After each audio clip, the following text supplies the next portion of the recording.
शपथ लेते ही जंगल राज की तीसरी पारी शुरू हो गई।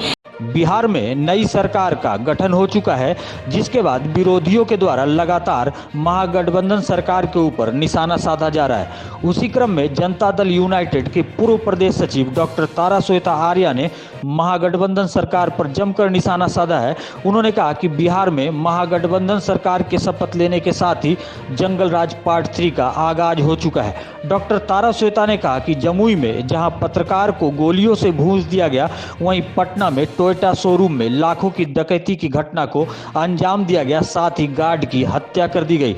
डॉक्टर ताराश्वेता आर्या ने कहा कि 15 साल पहले जो माहौल था वही माहौल फिर से आने वाला है। उन्होंने आगे कहा कि सीएम नीतीश कुमार, जो कि भ्रष्टाचार के खिलाफ जीरो टॉलरेंस की बात करते हैं, वह खुद भ्रष्टाचारियों के साथ मिलकर सरकार बना चुके हैं। यह आश्चर्य की बात है। साथ ही उन्होंने कहा कि हजारों जेडीयू के कार्यकर्ता पोस्ट कार्ड के माध्यम से अपना इस्तीफा पार्टी को भेज रहे हैं। जंगल राज की तीसरी पारी शुरू हो गई।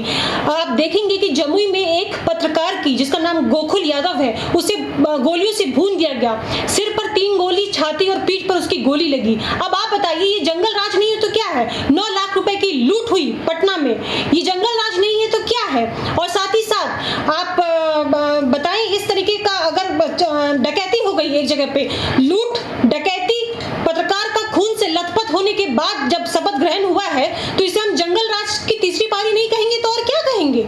ये तो खुद सोच जनता समझेगी कि जंगल राज की तीसरी पारी अब शुरू हो चुकी है। शपथ ग्रहण होने के साथ साथ ही पत्रकार पे जो चौथा स्तंभ होता है, उसके ऊपर गोली चला दी गई और उसे गोलियों से भून दिया गया और अस्पताल ले जाने के वक्त के साथ ही साथ उसे मृत घोषित कर दिया गया। कितनी दुखद बात है।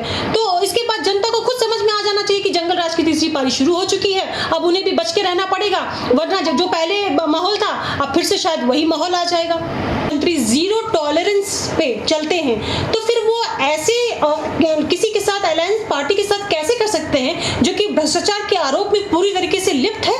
उनके साथ उन्होंने अलायंस कैसे कर लिया? इस बात का मुझे खुद आश्चर्य हो रहा है। और आप विश्वास नहीं करेंगे, अभी 50,000 लोग गांव से अपने वो उस डाकघर जो बोलते हैं, उससे पोस्ट कार्ड से इस्तीफा दे रहे हैं और रोज जेडीयू पार्टी से इस्तीफे दिए जा रहे हैं, क्योंकि हर किसी को ये पसंद नहीं आ रहा। जनादेश का अपमान हुआ है, हर एक जन का अपमान हुआ है। यहाँ पे हमें अभी अपना जनता को देखना था, ना कि अभी सरकार पलटने और ये करने की बात थी।